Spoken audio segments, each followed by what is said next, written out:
I'm Mars, and I'm being forced to watch Twin Peaks. And I'm Dade, and I'm being forced to make a podcast. And I'm a log, and I'm here to talk about weird shit. I'm here to reveal the truth. That's right, guys. For those of you who somehow don't see the visuals, there's a log here now. We have a log. I felt bad that Mars hasn't got a proper recognition for her loggage, so I wanted to make it a point quickly. You know, I think, let's take a second just to go around. Did you introduce yourself? Yeah, I introduced myself. Excellent. Let's take a second to go around the set. Sure, okay. Would you like to start?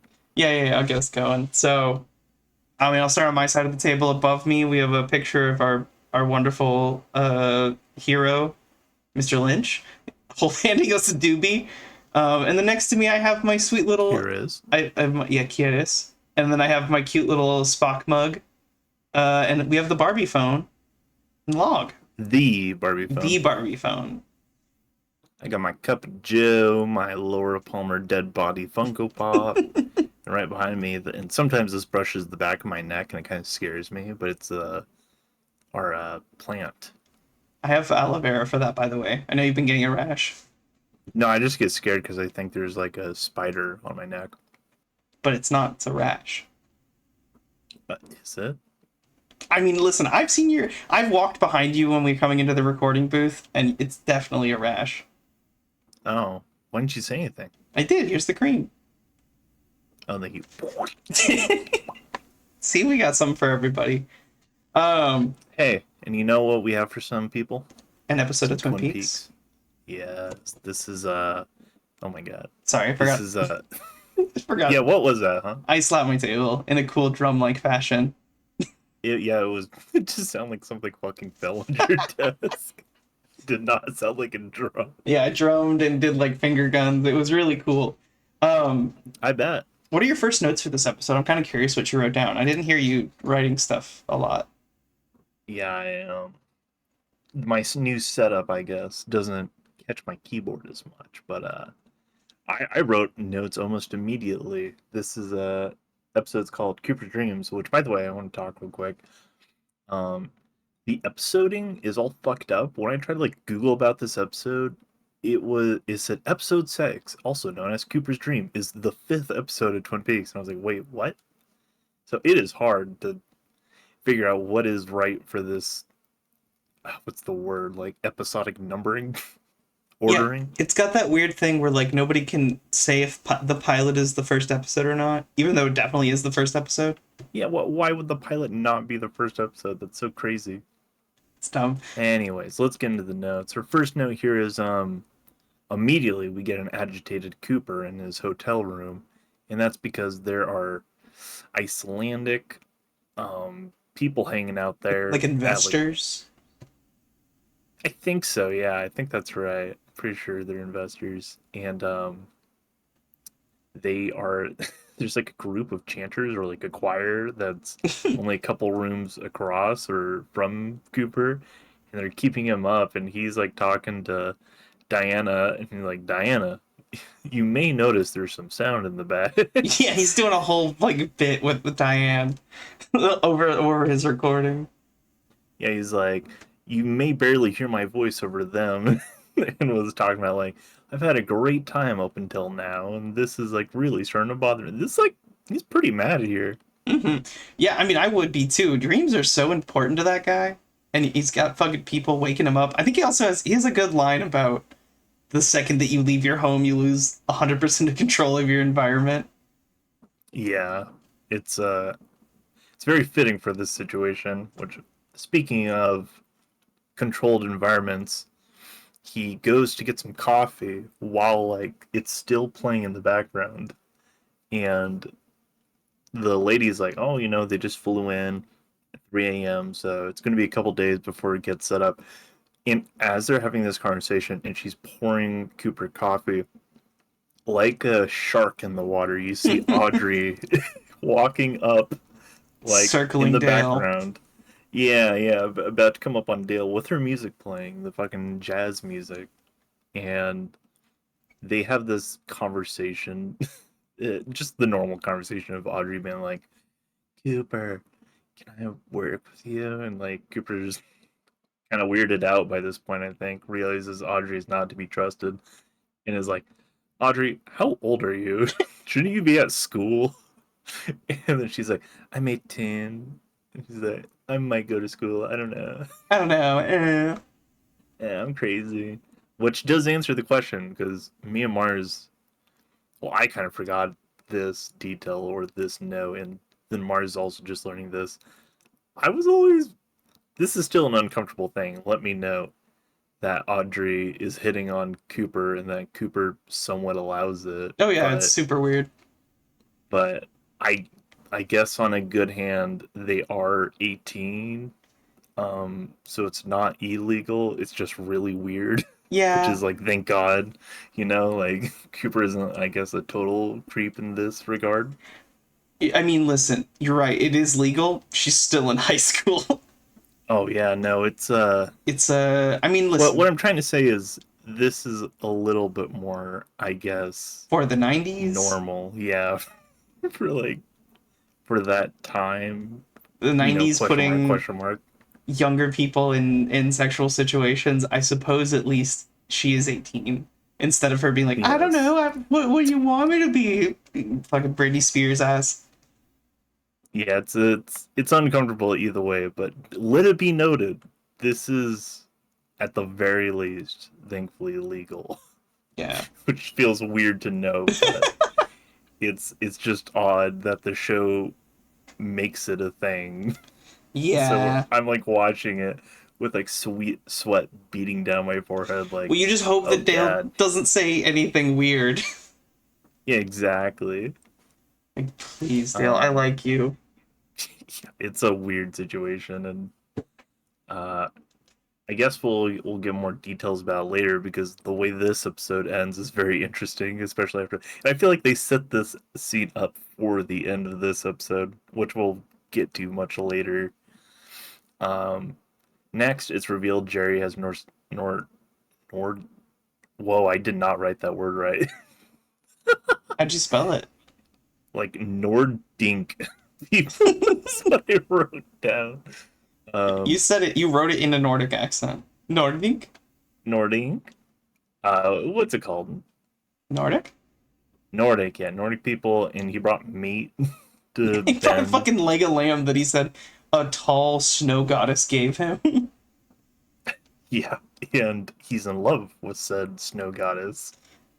Yeah, which by the way, I kind of want to talk about this guy's outfit when he comes in the room too. Oh yeah, He's the rich party animal of this duo for sure. Because when he comes into the door, he's got like a flock of seagulls, like his hair is just up. He's got those like Doctor Octopus glasses on where they like have those like shaders that go all the way to the sides of your temples.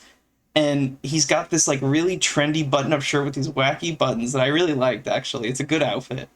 oh Um, yeah. Everyone has great fits, and especially him. He's kind yeah, of got like a Morrissey look going. he's such a what's the word for dudes like that in the 90s? He's a mod or He's whatever. a bitch. He's a Oh bitch. yeah, Uh, yeah, yeah. He's a mod. I mean, he also has like a again he drops like a huge thing of stuff on what's his name's desk, Ben. Ben's desk, and then then Remember, he because it's Ben and Jerry's. oh that's right. Forgot there's that weird pun, but seconds later he pulls that giant leg of lamb. Anyway, I was obsessed with his outfit and this whole thing. Yeah, I think you said his hair would look like what was it again? Like it was rotting or something? What? I don't know. You said something about his hair look fucked up. I don't remember what I said out loud. I remember thinking to myself, like, he kind of had like a David Lynch pseudo haircut thing going on. Well, Just white hair up and wild. this doesn't last long, their conversation, because Leland comes in looking very disheveled, and Oh he's my like god. looking sad, and just the second he walks in, I believe Mars went like, "Oh no," and it's like I forgot about him. He just sucks And the life out of the room. Like he walks in and he's like oh, hunched I'm over. sorry, the dad of the fucking murdered daughter sucks the life out of the room. I'm just saying that that's his position in this world now. He's a vacuum of joy. Because Yeah, he's I kind of, I think I could kind of see why maybe he'd be a little upset. he's completely granted to feel the way he feels, but But also, God, he's such a bummer. but he definitely should not be here. Oh yeah, and that's what Ben and Jerry say. You know, they want him gone for different reasons. They just don't want him to basically embarrass them. But they're like, "Oh no, you should take time off and like go travel with Sarah." And like, which by the way, like how well is Leland being paid, and why would you go on vacation immediately after your daughter dying? Like I get that it's like get some fresh air and maybe some new things to get your mind off it, but I don't know. That's just I've never heard of someone grieving being like, I need to go on vacation like 2 weeks after that. I have the murderer of the person who just got the fucking real killer. That's who does that. Person with no guilt on their conscience. I guess so. That is true. But they're like, please just go get some help. You're not fit to be here. But Leland's like, no, I can, I can help, and he's like fucking already crying while saying it. Yeah, and it's even It's worse because he heard about the deal, so he knows that there's something big happening and he wants to be there for it. yeah, he really wants to help with this. Um, After this, we cut and we go to the crime scene where Cooper, Harry, Andy, and then the doctor and Hawk are all at. They're all checking out Jock's apartment, Hmm. and uh, Cooper requested a bunch of donuts, and we actually finally see him eat one. He's like eating a donut, and Yeah. but then he needs to get held up by Harry. Harry like helps him boost up to grab something out of the ceiling. It's the magazine, Hmm. which we'll talk about here in a second. But he hands a donut and drink over to Andy, and Andy just starts continuing eating the donut Cooper was eating. I remember thinking to myself, "There's no way Andy's about to bite into that donut," and I watched him very closely. And then, literally, the second Cooper is like has his back turned and is climbing up into the ceiling, and he takes a quick bite. Like literally, the second Cooper isn't looking. Oh, To be fair, those donuts look so good. oh yeah. Actually, this is a good time to bring up a theory that I have. Oh, really? This is where it starts? Yeah, so this episode, it's funny this episode's called Cooper's Dreams. I didn't really know that watching the episode. I think we kind of like skipped that part. Because we usually Yeah, we skip. don't usually talk about the episode name beforehand. Yeah, and we like kind of skip over the intro because we've seen it 1,000 times. But yeah, so it's called Cooper's Dreams, which I think is interesting because in this episode, obviously Cooper does not get a full night's sleep, and I was thinking maybe this throws off his game. Like he just is misinterpreting stuff now, and his leads aren't as strong because he didn't get a good night's sleep, like genuinely. And I was like, okay, well I'm gonna watch and see if his instincts are ever off in this episode. And the big one is in this a little later, but earlier in this scene, just before he like gives the donut to Andy, he comes in, he's got his gloves, and he's looking at this thing, and he opens the cabinet, and he sees a cabin with red drapes. And as we all know, the red room has red drapes in it. And so he's starting to like maybe connect some dots. And I was thinking like, oh, this is gonna be like he's gonna fuck this up. It's gonna be wrong, which we'll get to. But and then a little after that, after they pull the magazine out of the ceiling, I think they find an address to a PO box. Hmm. Yeah, in like an envelope, which we'll get into that kind of stuff. But he also goes, hey, I bet you that is Jacques' PO box, which I was hoping we would find out wasn't true, but we don't hear anything about that for the rest of the episode. But I'm kind of like, this is where my theory kind of We starts. do actually hear about that. Oh, we do? Oh, what was the result? Should we talk That about it is later? Jock's P.O. box. Damn. Okay, so then that's out of the window. I don't know. Okay, well that theory is kind of. I think that's an interesting theory, though, I, of I how much his dreams. Well, this is all connected to his old Oh dreams. shit! I just dropped a phone. Oh my I'm so God. sorry. It's really slippery. It's a slippery phone. She butters up her phone before replaying I with it want. or something. What's going on? Okay, so legitimately, I have this phone. It has the slipperiest backside to it ever, and I put it on top of little Wow. shelves. I've heard that in high school. I put it on shelves and stuff, or like I'll put it on the nightstand before I sleep. This happens all the fucking time. I put it on the nightstand, and like I feel like it's just ghosts can easily push it, because literally what happens is it'll be like 5 minutes later and it'll fall straight on the floor, and that's just happened just now as I wasn't paying attention and it just slid off onto the floor. So there's a poltergeist messing with me. Blaming ghosts. Interesting. Maybe it's the ghost of Laura Palmer trying to tell us to keep talking about this episode and ignore Oh that my God, phone was so loud. true. All right, so next on the list, we get to Mars's favorite characters, Shelly and Fuck Leo these two. and Bobby. Well, it's a Shelly and Bobby, but they're at Shelly and Leo's house, and Shelly and Bobby are like hanging out. They're making out, you know. David Lynch told them, "Go to 11." Go to And Bobby 11. does. Bobby is all up in that. He's Oh all yeah. making out with Shelly, and Shelly's into it. And she has a gun. She's revealed it, and they're like playing around and being like, "If Leo walked in here, I'd shoot his ass for doing this and that." And they're like all laughing about it, and then all of a sudden they hear a car, and like Bobby shits his pants. Which He's like so scared. He's like, "Oh my god, oh my god!" Like I have to hide. in that fucking scene too, because it's a draw. Bobby does like a whole little drawn out fantasy sequence where they talk about like pointing a gun at Leo and telling him what to do, and like he keeps pointing the gun straight at what's her name, Shelly. Shelly. He keeps pointing the gun at Shelly's chest, and I'm like, oh my god, it's gonna go off. It's gonna go off. Like he's got his finger on the trigger. He just keeps pointing it at her. He's doing this little macho man bit. And then when the Yeah, cop, when the car I wrote down.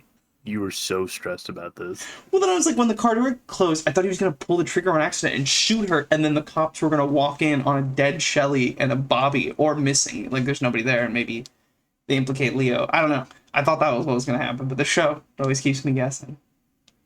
Always keeps you guessing. You thought Bobby was mishandling a firearm, which he was, 100%. 1000%. But no, it just turns out they got lucky that no one got shot. Fucking apparently. Which a cop does show up, and it's Andy, and Andy is like checking on Shelly, because Shelly is no, Andy's looking for Leo, Mhm. I think, and Shelly is like, "Oh, I heard him talking to Jacques," which immediately red alarms for Andy. Even Andy knows, okay, that's really bad if they're talking Yeah. a lot. So the second Leo shows up, Andy says, "Let us know, like immediately," which kind of rare seeing Andy like just doing his job well. Yeah. So it's a nice little scene of him talking to Shelly, and then Andy goes away. Shelly and Bobby like make out or whatever, and then the scene cuts. We're getting Ed and Norma. Norma's like up there to One small thing, if I may. sure. This is like one scene before Andy coming over to check on Shelly. The back in the apartment, they find the whole reason they go there is they find that ad in the paper. They find an ad in the nudie magazine that just has a picture of Leo's truck and house, and that's it. And I do you know why that's in there? I think there's implications on a later episode. Okay, I was just like, am I missing something? There's like it's like a just a picture of a truck and a house, and then all around it are like girls posing. I think maybe this is just me guessing because honestly, I don't think that part is too important. Probably It's not. just supposed to show that Leo is somehow linked to Jacques even more than we already know. I think it might be Leo. I don't know. They have a photo of the place where they take the pictures or something, and Leo's truck just happens to be there in that shot. Let's hope. Yeah, I don't know. I'm kind of curious what that means, but sorry to bring us back, but I was curious about that. I wanted to get some answers. I was actually going to talk about it a bit later because they do go more in depth on the magazine later. Oh, do they? Okay. Yeah. We're definitely coming back to that. There's more of that scene. So next is Ed and Norma.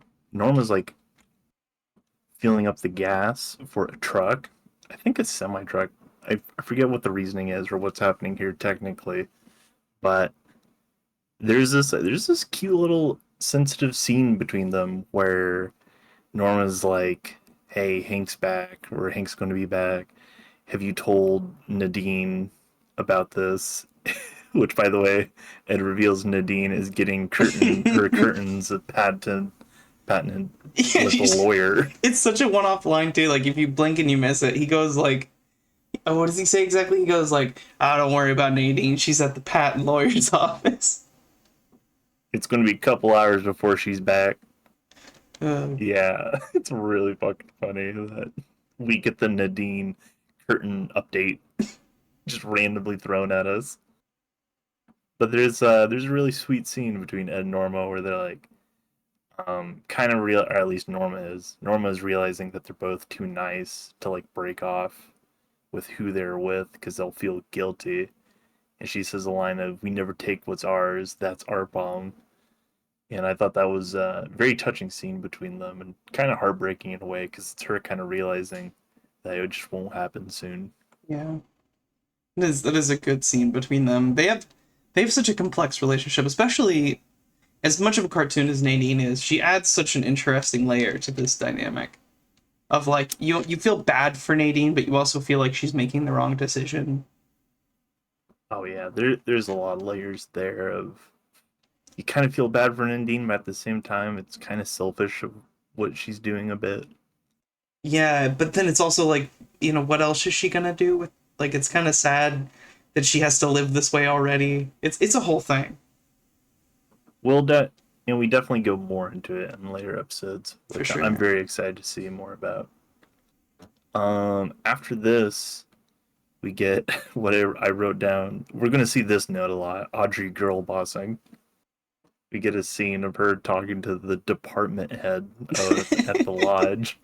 Dude, And what a scene this is. It starts with him being like, "Oh, well, we'll have you working down in the, I don't know, like mail or something it's or like gift whatever." wrapping, which I've never heard of, but I guess it was a thing. Yeah, gift wrapping, that's what it was.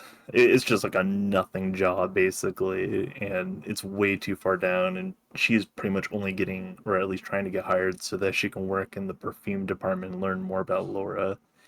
And she blackmails him basically by being like, "No, I am going to get that job, and if I don't, I'm going to rip my dress and like scream and tell people you like touched me and shit." Yeah, Which she is, plays hardball with this fucking middle manager dude. Like, she's like, and also the whole time he's trying to be respectful. He keeps saying like, because her oh, dad he's is his boss. but not only that, it's just so funny because she's like, "May I add something?" He's like, "Yes, of course." Like he's just so ready to hear her out. It's so funny. I love too his response when she goes, "So you're gonna hire me in the perfume department, basically?" And he just goes, like he's like out of breath when he first tries to say yes, and then he catches yes, yes, uh-huh. Like he's Yeah, so intimidated by her. yeah. She runs the place for sure. Love it. And we, after such a great scene, we're rewarded with more of James and Donna, which Ugh. yeah, their scenes are kind of becoming like that now, where just anytime you see James or Donna, less of Donna, but more James. If you Yeah. see James on screen, you're like, "Ah, here we go."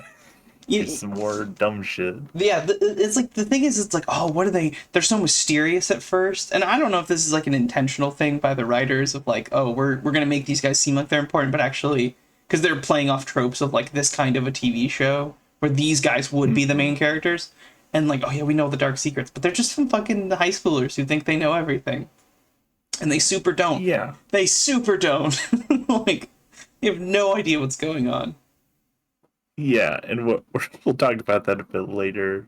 But it's just so funny because at the start they are really set up to be like, oh, they're going to be super in touch with the case, and they're going to be like getting all the details that the cops won't figure out. No, they just mainly just sit around and go, "We never really knew Laura," or "We were the ones who knew Laura the most." And then James will be Shit like, like I that. miss Laura, and then he'll make out with Donna. Which, by the way, that happens here. James and Donna are fucking talking, and James is being so dramatic. He's like, "My dad left me when I was blah blah blah or died," and then my Yeah, mom, he doesn't she even say does hi. this. Yeah, he just immediately starts trauma dumping and like sulking, and he like walks away to an edge to put his arms on and stare out at the lake. He's just like so fucking dramatic. And of course, that one song that always plays when James and Donna are around each other. Yeah, the fucking Laura's Um, theme. yeah, Laura's theme plays, and on cue, like they're controlled by the music. They kiss once the climax hits, They're possessed by the which tunes. which again is now 3 for 3 of all the times that song is played, and they've kissed on the drop. I I mean, listen, I like what they're doing. I like their angle, and I like what they represent. I could give less of a fuck what they have to say about the case at this point. They add nothing.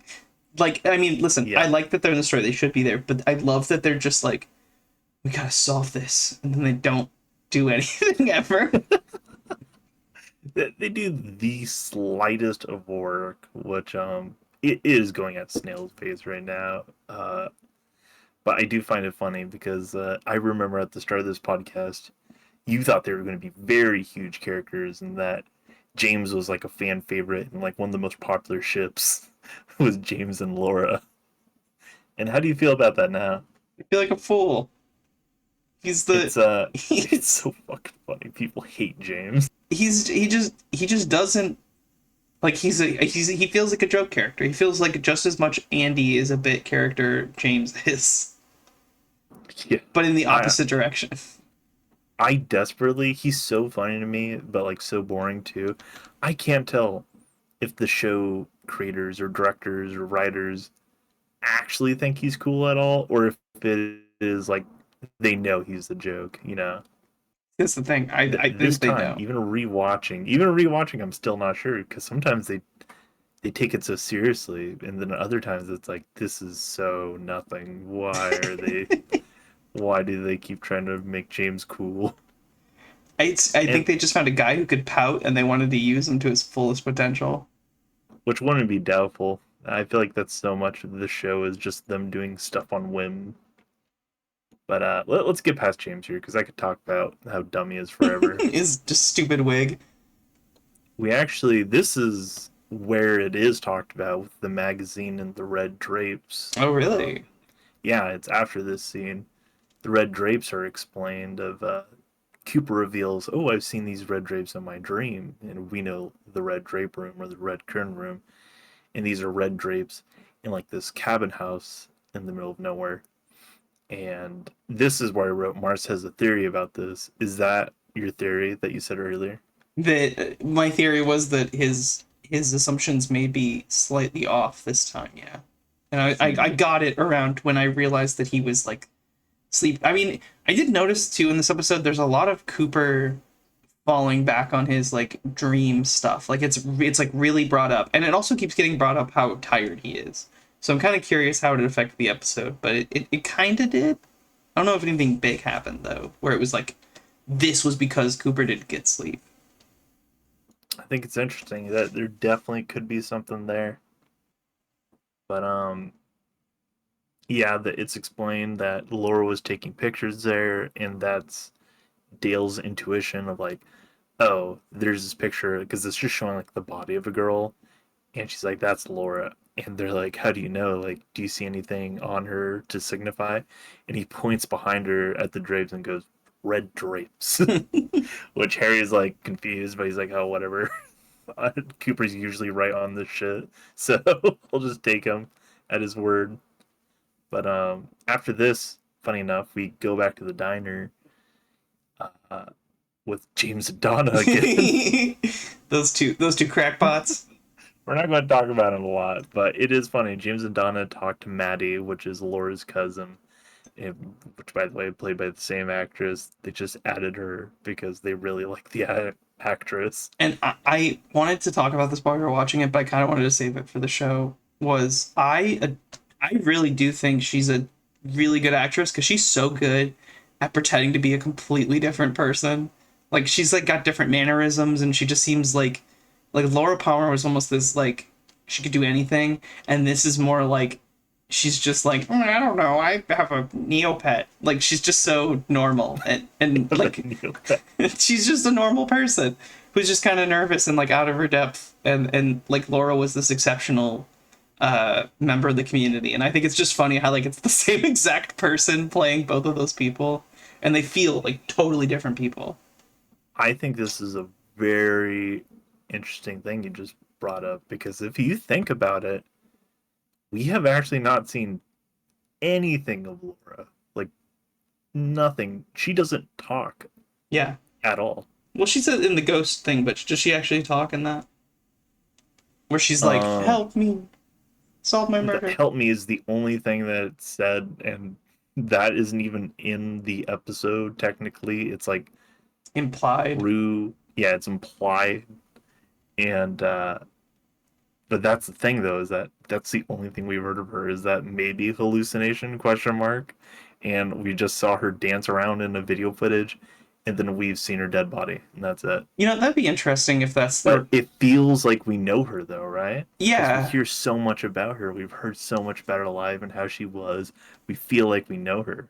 Well, that's what I feel it's so interesting is like maybe I do have the wrong idea of the real. I mean, I guess that's what the show's trying to imply, but it really does feel like that, where it's like, yeah, you do know her by this point in the show. Like you have a very clear picture of who Laura Palmer is and what she did with her life, and even a little At later, you least we like, think we do. well, even later, you get some implications of like things that she kind of intends to. I don't know. You like find out about things she's like said to other people that kind of flesh her out even more as like a complicated person. But I'm always like, I'm always kind of wondering like, are they We're gonna? all getting this second hand though. Yeah, yeah, exactly. Are we really getting the full story of Laura Palmer, or is this like what people idolized her to be? This is what plays perfectly into the note I originally started this on was, which is James and Donna say they know Laura better than anyone to Maddie, Which made which us is laugh out loud. we laugh because it's like, yeah, sure. Maybe no, I don't know, 30% of Yeah. Laura. But but that's the thing I do like about it is everyone kind of insists that everyone I feel like has said to a certain degree at points of you don't know Laura or I knew Laura better than everyone else. But at this point, we the viewer don't really know who's right either because we haven't followed Laura's life. We don't know how any of this is accurate at all to what Laura is. We're coming in right after her death. I just find that interesting how the show plays with that of it really kind of feels like we know Laura and we almost want to like laugh at them for being like, "Oh, you guys think you know Laura, but we don't really know Laura either. I guess it We really haven't seen does. anything." The show master is giving you the feeling of because when you first, especially at like the funeral scene a couple episodes ago, where everybody's grieving over Laura and they're sharing their piece, and then Bobby like interrupts and stuff. The everyone has such a clear idea of who they think she is and stuff, and it really does like it's like reinforced constantly of like everyone really did see her as this like saint kind of person, and it really Well, like sorta. well most people saw her as like the answer to their problems. Like so many people deify her and like in a weird like she controlled them kind of way. I would say it was best split. Like half the people who knew her for bad things, but half the Mm-hmm. other people only knew her for good things. And the one kind of thing that's continuous around it, which Bobby points out, is it was very clear she was in trouble and needed help, and nobody did anything. And that kind of ended up being her demise. And I believe he says we all killed her. I think. I don't know if I'm just putting that in my head. Yeah, he does. I think he said like we all killed her or something to that effect of like you guys didn't even help her. Yeah, which is a great line in the sense of what it keeps coming back to is how well do we know Laura and does anyone actually know Laura all that well? And it does this show does a great job of putting you in Cooper's shoes, I think, in that way. Aside from just like literal stuff of like showing him do his job, but like you get the sense of like you're coming into this place that you're not from and you learn so much about it you feel like you're from there now. And that's sort of Cooper's vibe is like he just kind of showed up and he learned all these details and he can read these people and he sees their dynamics and he just like feels like he's always lived there. And I wonder if that's going to come back to bite him in the ass, where he gets too comfortable where he thinks he knows too much. But I don't know. He's got great instincts. He's the number one FBI agent ever. So who knows? But that's the thing, though, is I love that you specifically mentioned Cooper too, because one of his like first lines is Cooper being I forget what's the situation, but they're talking about Laura and how she did something, and Harry would be like, "Yeah, I don't know, I don't think that's really like something Laura would do." And Harry's like, I feel like we're about to find out a lot of stuff we didn't know about Laura. Yeah. And like I don't think anyone truly knew her, and which is great from the audience standpoint, because that's probably how we feel at that moment too. Of I don't think anyone really knows her story, so it'll be very interesting going to the movie because the movie is about her, and Mhm. we actually see her a bit. I'm very So curious about where the movie sits and to like when do we get to watch it? Is it did it come out after season 2 or 1? it came out after season two. After season 2. Okay, that's when I want to watch it then. Very curious. I don't want to watch after season one, to be honest. I almost feel like it's better, but I don't know. I'll have to Google it because I just want to make sure that it doesn't touch with anything in season two. But I think we should be safe. But we could just watch in order because a lot of people do say there's some historical context that I would like to bring up when we get to the movie. Hmm. But next on the note, um, I'm going to start going a little quickly because there's a lot of notes. Uh, we get a scene of Dr. Jacoby talking with Bobby, Briggs, and the mom. I forget the mom's name. I will probably not learn it by the end A of it because I Mombot don't. 3000. Yeah, Mars continues her insistence of these people being robots. They're just like archetypes of a person and then they're raising a real human. You know what I mean? Like I mean, I see Major Briggs and the wife as much real people as I see Bobby.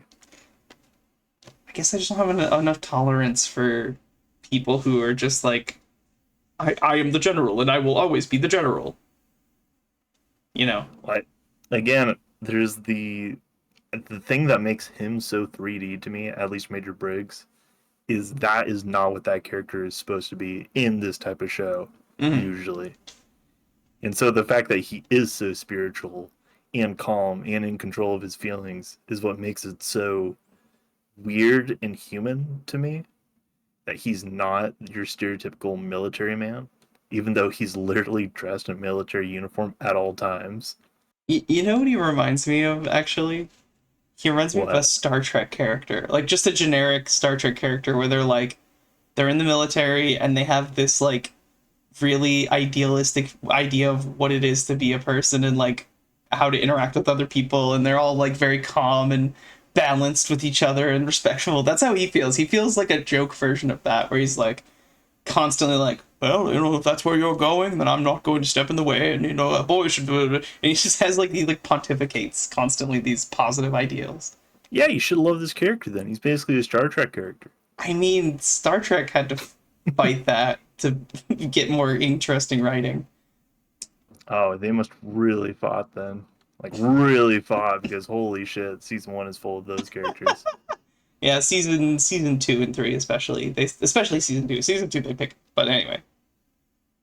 Uh, but that's funny enough. That's not even the note I wrote down about this because honestly, I don't have too much to say up until we get Bobby alone. But the thing that was funny to me was there's this little detail that I love that they keep with Bobby, which is whenever he's like hanging out or he's bored or something, he's always playing with his sleeve jacket zipper. He's just like zipping Yeah. it and unzipping it, and he's just sitting there doing that, which is such a good, real little detail. Because I've seen people do that before. Well, because it's like right there, especially Bobby. Bobby's so tall and lanky. That jacket just like it hugs him, and it's always hanging off his little wrists. I can just he's just all day just going up and down on that thing. Is that weird? The wording of that, Eh. just all day going up and down on that thing. I find all right. I find Bobby. He's got this like bad boy like kind of thing going on with him, and I don't know why him being lanky adds to it, but I just like can't separate them. I'm like, yeah, of course he's a bad boy. He's got to be lanky. He's got to be like all the bad boys are lanky. All the bad boys I know are lanky. Um, So But and have yeah, I ADD. just wrote that down.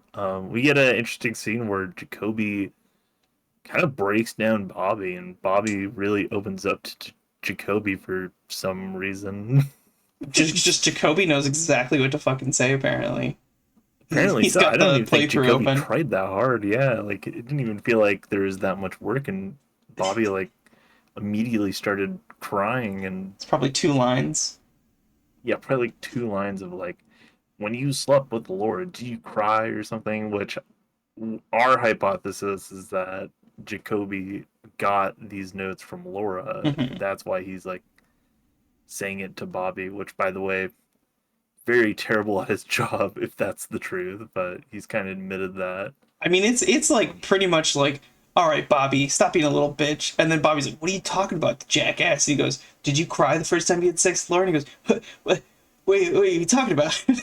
It's just, and then Laura made me do things. It was like immediately yeah, just started going into it, which made me which feel for Bobby actually. How he probably was a decent enough person, and Laura pushed him over the edge, and he got nihilistic.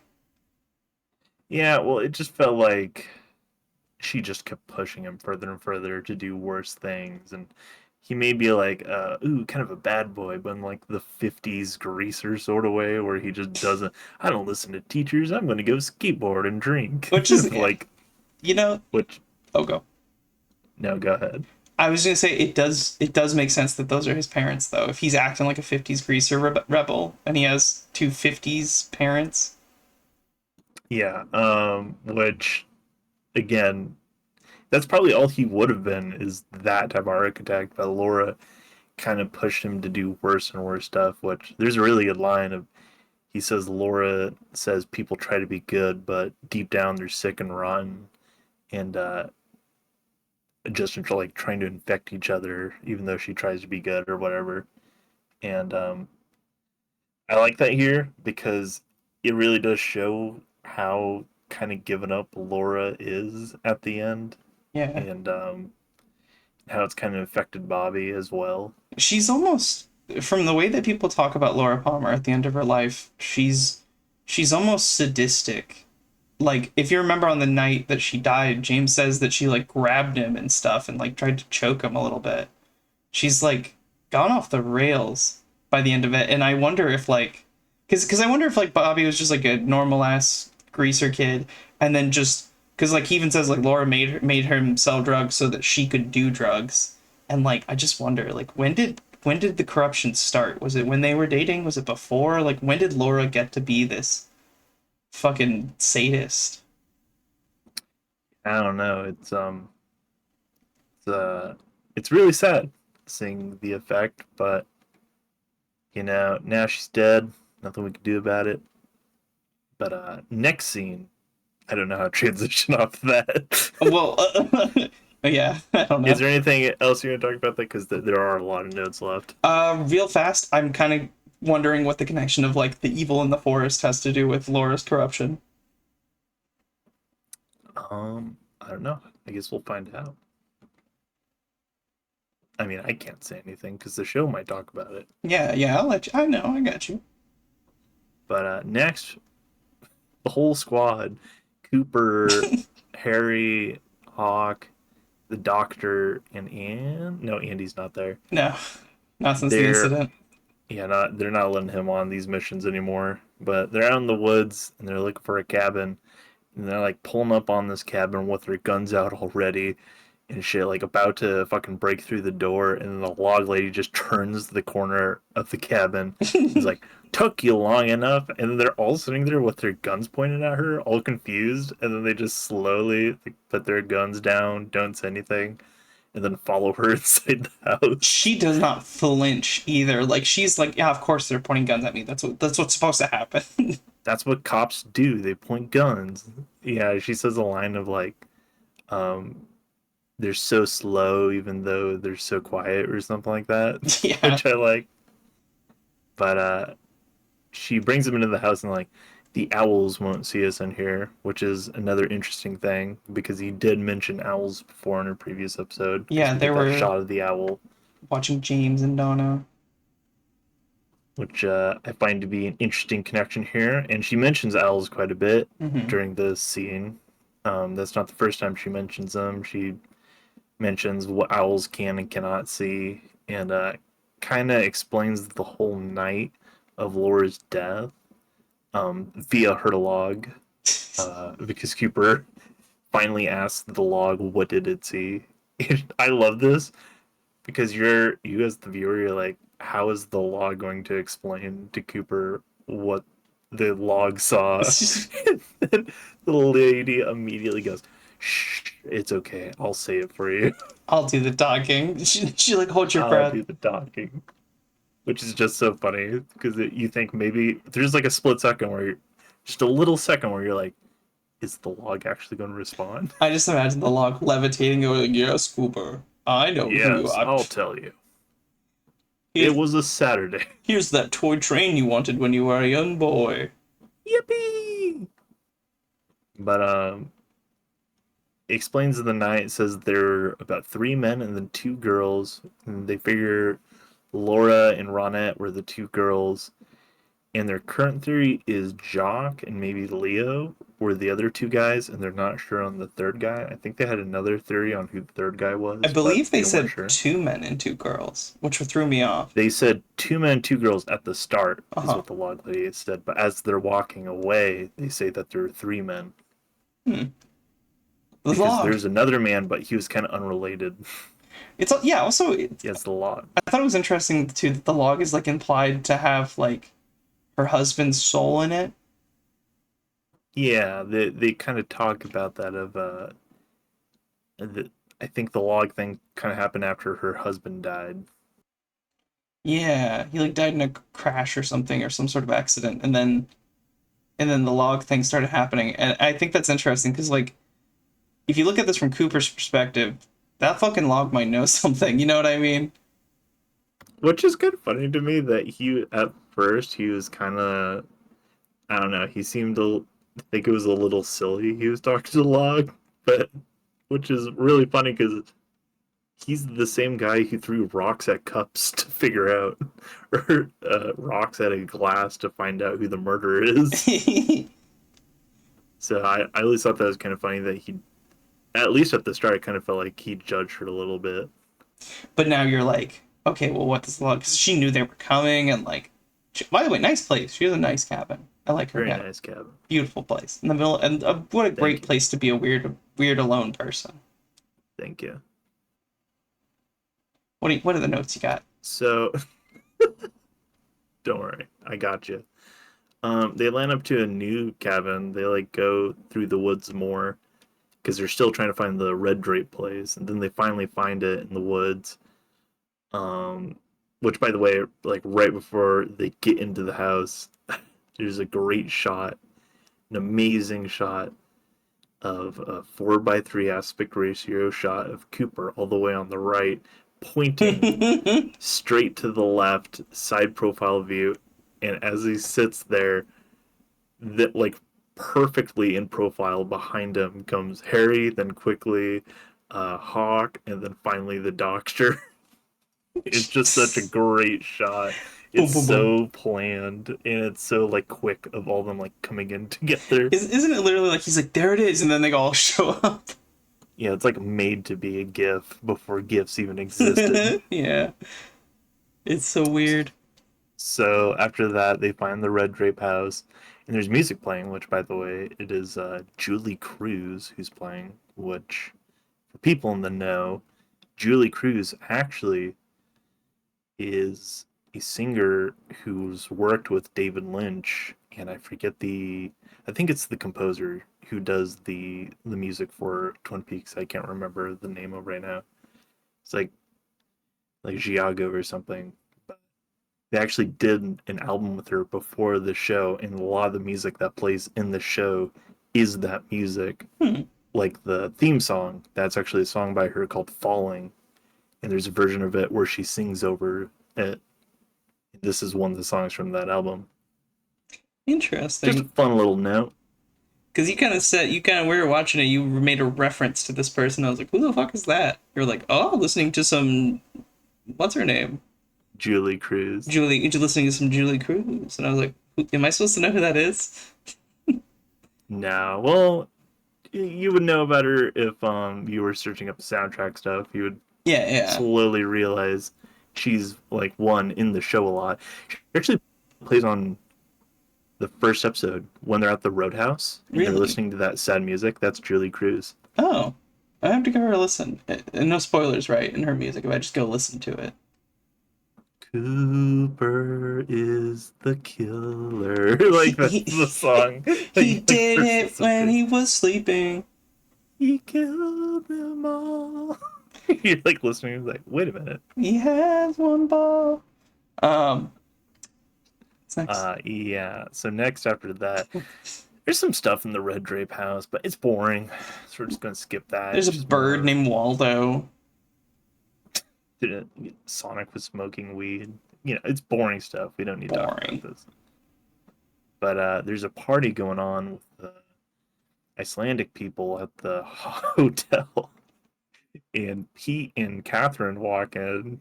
Which, by the way, I can't say this enough. I love Pete. The thing he immediately tells her, oh yeah, because Catherine was invited and Pete came along, and Catherine like tells the party guard, I don't know what you call this Party job. guard. Yeah, just I don't know, fucking bouncer.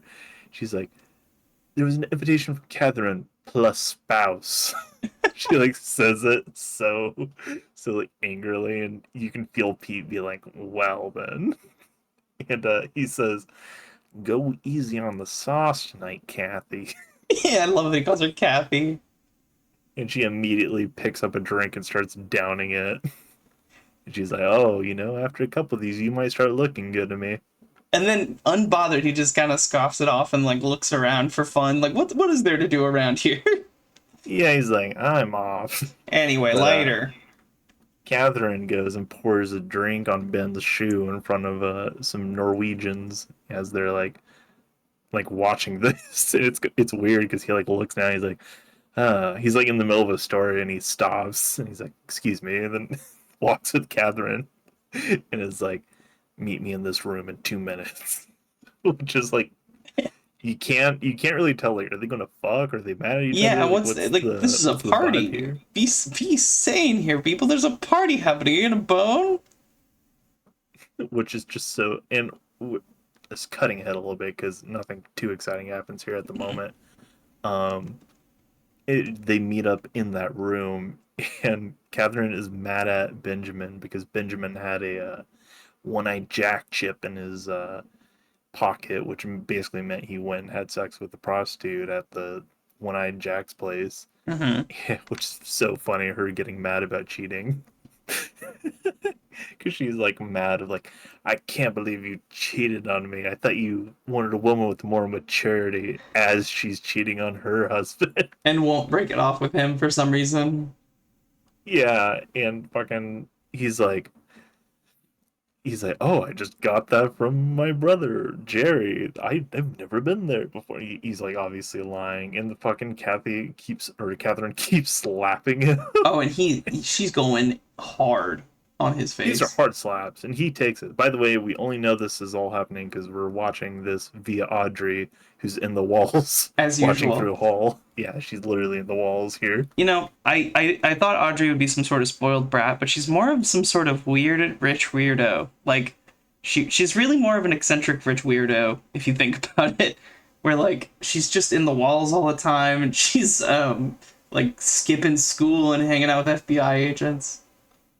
She's very weird, and I like that they take that character of rich daughter, like bratty rich daughter, and they kind of expand it and make her kind of weird.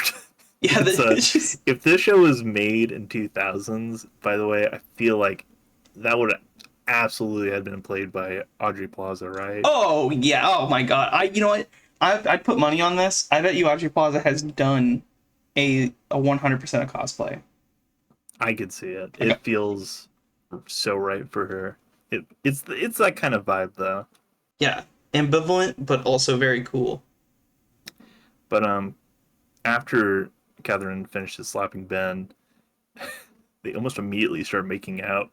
And then Catherine's like, "Let's burn the mill," as Audrey is watching. Yeah, yeah, like basically just filling out the quick cliff notes on everything they want to do for Audrey. Like, okay, we're cheating, and also we want to burn the mill down, and also your dad goes to One Eye Jacks. Like all this fucking stuff, and Audrey's just in there checking it out. Next scene is Jerry basically talking about the deal or the project that they want to do during the party, and then big band music cuts him off and The starts fucking playing. the song that keeps setting off Leland, that song starts playing. And of course, Leland is there, and he starts dancing and crying by himself. And around this time, Catherine and Benjamin walk in, and Benjamin's like, "Dance with them. This is serious." This is serious. And she does. She goes dances with him, and Catherine kind of improvs moves because Leland keeps stopping to cry and sob, and she like does these little hand things to make it look like she's crying, but in a dancey way. She And like mimes it, the audience is trying to get a feel. Is like, is this a bit? Is this real? and then when she does that, they're like, "Oh, it's part of the dance," and then, so they all join in and start doing like crying dance moves along to the big band music, while Leland is actually sobbing. And that, you know what's the funny thing too is when Leland is standing in the middle of the room, just like not being a problem, but he's definitely like moping in the middle of the room, and then the music starts playing, and it's like he's been possessed by like the monster mash. He just like lurches forward and starts doing like a sad alone dance, and then it leads into that crying. I just think it's so funny how he's like Leland himself seems like he's just not here at all. It's just gone. He's 10,000 miles away. Yeah, there's yeah, it's Leland's in a very weird spot, and it's kind of hard to tell how much of it is actually just sadness, and if it's like I don't know, the the world is possessing him or something. You know, I was gonna say that there's kind of a theory that I've been kind of building is like a lot of people seem to be compelled by a force that is either bigger than them or outside of themselves. Like there you have the evil in the forest. Audrey dances to the music a few times, where she just like loses herself in it. Leland is constantly losing himself in that particular song. Like he's being possessed to go against his own interest almost. And it kind of makes me wonder like if this is some sort of theme they're building as to like the evil, the actual thing taking parts of us, you know. Yeah, I totally get what you mean, and I kind of have a theory now at this moment too of like I know how big of a factor music is because I almost feel like the music doesn't play for the scene, but scene is controlled by the music. Yeah, And I feel like that's a thing here. the music is controls the characters as much as it does as the story controls the music. Where like Exactly. it's almost like a little snakes because you've mentioned this a few times with Donna and James too, where like the music almost compels them to kiss.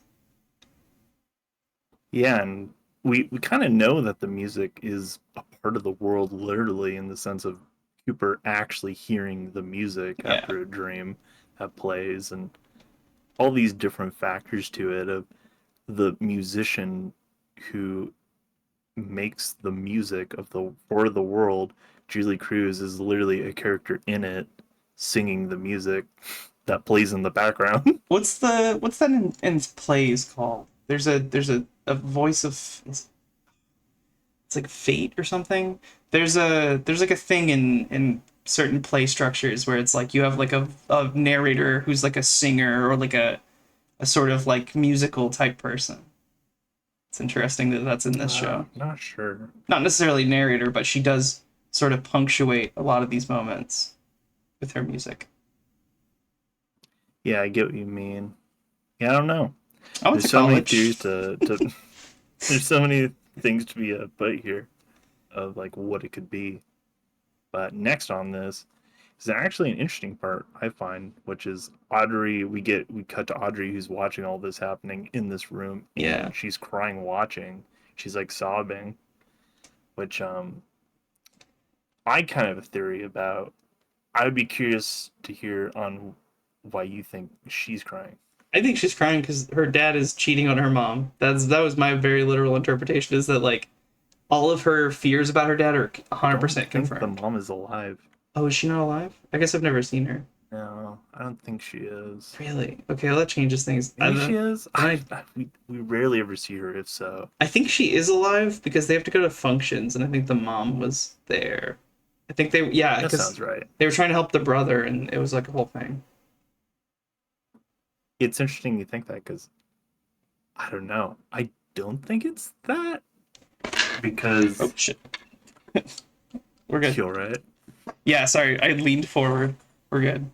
Um, don't I personally? I think it's something else because I don't know. Audrey seems to know that he goes to One Eye Jacks. So in my mind, I've I feel like Audrey is accepted the fact that his dad is cheating to a degree and not telling them. I think that she's crying personally because I don't know. Maybe this is too heady, but I think we're kind of seeing a second happening of Laura in the sense of Leland is clearly distraught and needs help, but nobody is paying attention or helping him. Oh, They're all interesting. ignoring it and leaving him alone, which is I don't know. Maybe that's not true. Maybe I feel like Audrey would be sad for more of a different reason. Of like, I hate to almost say this, but I feel like she's almost crying to get attention. Like she notices the attention isn't on her, and that's why she's crying, which may kind of line up with the fact that we see her crying later. I'm going to spoil this a little bit because this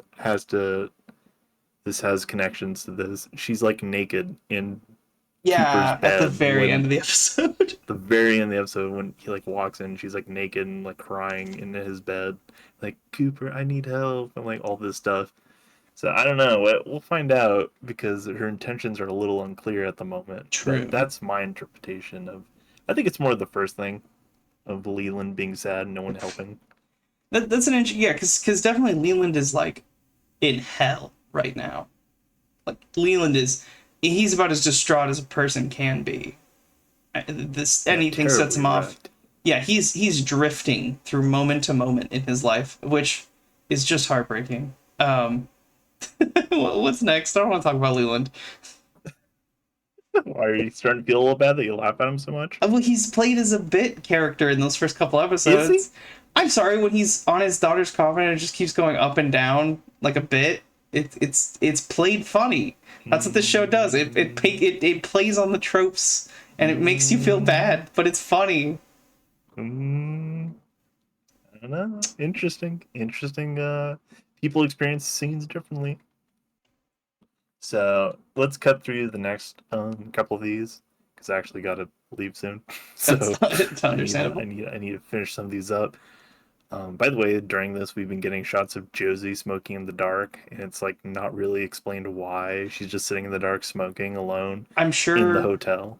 I'm sure like in the 90s when you were watching this on a CRT, you probably couldn't tell exactly who she was, but here with modern technology, it is so clearly Josie. And she's like I shaded don't in the think dark. it's supposed to be like, oh, who is that? I think it's pretty obvious. I think the more the question is, why is she at the hotel smoking alone in the dark? Yeah.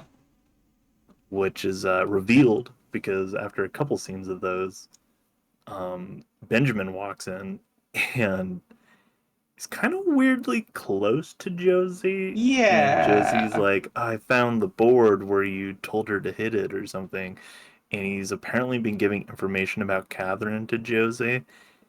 And they don't touch, they don't kiss or anything, but they're weirdly close in this He like scene holds in a her way that, hand.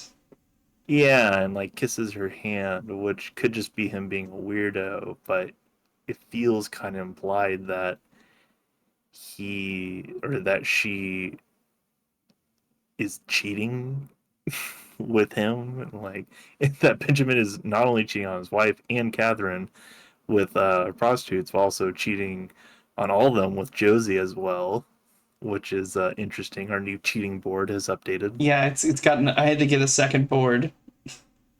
There's just to some get all these ropes on to there and get all the the fucking string, the second level, the third dimension we just got to the cheating. which I'm sure we'll hear more about. But I personally at this point, because I haven't seen the show in a while, so a lot of this is actually me just guessing. Um, I feel like Josie is just getting close to Benjamin to get information about Catherine because she knows Catherine is like plotting something against her, and she knows that Benjamin's kind of a slime ball and that she could easily seduce him if she wanted. And And I she feel like could. that's her mind. Yeah, oh, and she does if that's what's happening. I mean, it makes me feel bad a little bit Harry. for Harry. Well, I was actually gonna say Pete first. Because like Pete's got sort of like a friendship slash flirty thing going on with her, but it feels more like That's true. friendship to me. Oh, Uh, it's not flirty at all. yeah, Not a really. little bit. No, it's more. I've always saw it as like father and daughter, but they're just like kind of like tease each other. Yeah, I guess it depends on how you slice it. Guys, in comments, type yes or no if you think Josie is kind of flirty with Pete. But also watch 6 episodes of the show if you haven't, and then comment No, just comment whether or not. whether we've been talking about these characters in a way that is flirty or not flirty. Hey, listen, if we're on episode 6 and you haven't seen the show by now, I'm just assuming you're not going to watch it, which is okay. You do whatever you want. So, yes or no? Do you think they're kind of flirty? The answer is yes. I don't. I don't think so at all. Personally, I think that's I think that's you projecting, Mars. I got a pretty good projector then. You see a man and a woman being friendly towards each other, and you assume flirtation. You know, Flirtation you know what they say device. about assumptions. You know, about Now, what did assume, they say? but assume makes me right and you wrong. So after this revelation of Josie might be cheating or whatnot, Yeah, sore um, loser. you talking about me? What? Sorry, I am perfectly happy with my can't help myself. reading of Josie is not flirting with Pete, and Pete is not flirting with Josie. They're just simply good friends. Yeah, and Harry isn't dating Josie. So, what do you think they are dating or flirting? I'm curious now. It's just they have this the way that they talk to each other. It's kind of like they're like Playful? beating around the bush. Yeah, So, people can't be playful? on this show, not when everyone's cheating on every other person. I mean, that is a fair assumption with all the cheating. We'll see. We'll I don't see know. who's right. I don't know. I've personally have never seen it that way. But after this, Leo shows up at home, and he's like going to get the gas tanks to go put in his car, to go burn down the mill. And Hank shows up like mid while Leo is uh, grabbing the gasoline. It beats the shit out of him, just like whoops his ass Yeah, like right in front of his house, which at this point is so satisfying because you like the viewers hate Leo. which makes I me hate him. even more scared though of Hank because if Hank is whooping Leo's ass, then like what the fuck is Hank doing at home? You know what I mean? It's interesting. I've always thought the parallels between Hank and Norma with Shelly and Leo, how they kind of reflect each other at different points of lives. Hank is also, I don't know if it's revealed that he's an abuser, but he is a convict, Yeah, and he's probably an he's, abuser. well, so far as we know, he has not yet. But it just seems that him and Norma don't really get along too well, but he's trying to make work, quote unquote. Hmm. That's what he's saying. But Norma's not interested. She wants to be with Ed and doesn't want to leave Hank for some reason. But yeah, Hank beats his ass, and he is he is mad as shit when he goes inside Leo. Shelly, oh my god, she's too nice because she's like, "What happened to you, Leo?" And Leo's like, "Shut up, give me a beer," because he's the fucking worst, Yeah, obviously. he's not like, And oh, I got hurt. yeah, exactly. And Shelly very nicely goes up to him and is like, "Oh, do you need help? You're hurt." And like he shoves her down to the ground, Hmm. just aggressively as hell. She whips out her gun and like points at him. And he's like, "Oh, you won't do anything. You're too chicken shit," and like all this stuff. And she pulls the trigger and does shoot him. Yeah. And we see it only with the So camera on fucking her. awesome. You don't see what happened to Leo by this point. You just hear the door open and him run out. And it's like, fuck, where did she get him? Like, what the fuck? Yeah, like, is he gonna die? Is he just severely hurt? Like, what's the sitch? And he has to burn down the mill, too. I didn't even think about that. Yeah, and very interesting. It's very they like kind of end this one on some big cliffhangers of Josie cheating, maybe question mark, and then Shelly shooting Leo, maybe killing him question mark. We don't know. And then after this, what we finally end on is Cooper's all mad because the choir is still playing at the hotel he's sleeping at. So pissed. But he notices the door has been opened slightly and pulls out his weapon and opens the door, goes in, and he can tell someone's there and is like, "Turn on the light next to you right now." And the light does turn on, and it's Audrey, and she's naked in his bed and looking very distraught and sad. And it's like, "Cooper, you need to help me, please. I'm so lost right now." As she turns on the light, and Cooper's confused. He's like, "Why? Why is she here? She's naked in my bed. There's so many bad things happening right now." And it ends there. It's so Yep. bad before we can do anything. I remember saying out loud, what the fuck is this show? When you go from this really intense scene of a fucking Leo getting shot, and then immediately just like Cooper coming across naked Audrey and being like, what the fuck? And then it's just like, all right, and bye. And we're gone. Watch next week. Oh man. Yeah, I mean that was really it. They were stringing people along to watch the next episode. Well, I want to And, watch that next episode. and that's how it is now. Because like at the time everybody wanted it to be all wrapped up in that episode, but now so many shows are like end off on big cliffhangers where you're like, what's going to happen next episode? And so it keeps you watching, like Breaking Bad and all that stuff. They got me hooked. Yeah, it's they do it super well in the first season. It's literally after every episode finishes, I'm like, God, I just want to watch the next one. I have to know what happens because it's been like a while since I've seen the show, maybe like 2018. So I surprisingly don't remember a lot. I just know the big details. Watching the show is like putting my foot on a gas pedal. Where like the longer I don't watch the show, the like more I'm like, nah, all right, I could go longer in between episodes, and then I watch an episode and it's like fucking pedal to the metal, like watch that next one, do it. God, I need to watch the next. That's why it's so hard. Yeah, because the way, just a little behind the curtain, we structure it so that it's like, okay, we watch the episode, then we record an episode, so it's fresh, and like you've no idea how badly I wanted to watch the next episode instead of record this. I was so stoked after this ending because I'm like, okay, well, Dale Cooper's like, there's like, something's really wrong if Audrey's in his room and he's got to do all this and that, and I'm like, oh shit, and like Leo, oh my god, what happened? So curious. And we have 2 more episodes before season 1's done. It's crazy. We're gonna try and watch them, get them done, so you guys have episodes each Saturday. But man, whew, I just want to blow through these so quickly, but I have to let it savor. It's so tempting.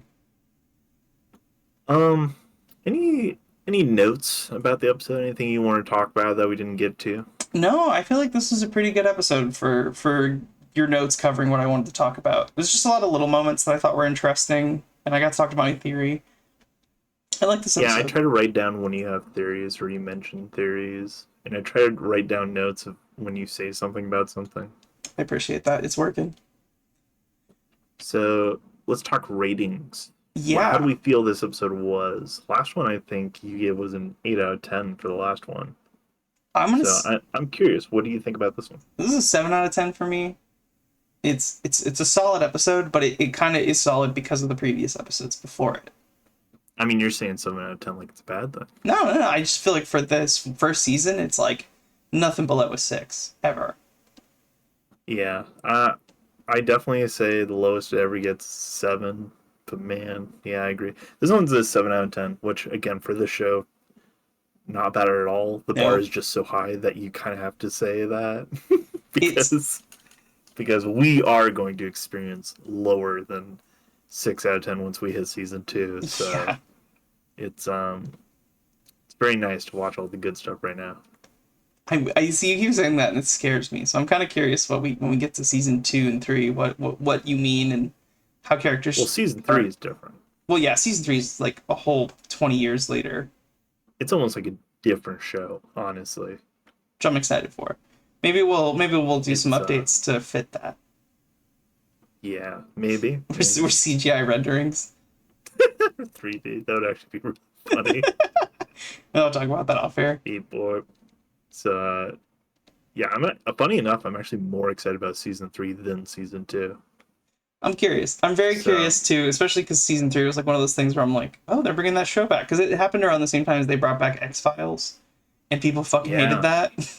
So Yeah, curious. it's weird. I feel like the reaction was kind of mixed a bit to Twin Peaks coming back because it was good. All the Twin Peaks fans like who were watching it kept up with it, and not to spoil it too much, but people were kind of hoping season 3 would be the answer to a lot of questions they had, Mhm. but instead just it might even be, and this is a tall thing to say, weirder than anything we had seen up to that point. So it's very interesting. I'm very curious to see your thoughts on season 3, season 2 a little bit. It's going to get a little dumb, but that's fine. We're just gonna have to accept that. So do you have something to say? Oh, I was just gonna say the next bit. As for a murder chart, I don't think anything's changed. Okay. Yeah, I was going to ask you, Mars, who do you think killed Laura Palmer? I And who are we at again? Who's your same I suspect? think it was at Leo, Jacques, and what's his name? The slimy businessman. What's his name? Ben. Benjamin? Yeah. Benjamin I think Horn? like Ben, Jacques, and Leo were somehow involved in this situation. Very curious. Very curious to see how that turns out. All right. And you know who I'm also suspecting? What are you suspecting? I'm suspecting your good friend Diane.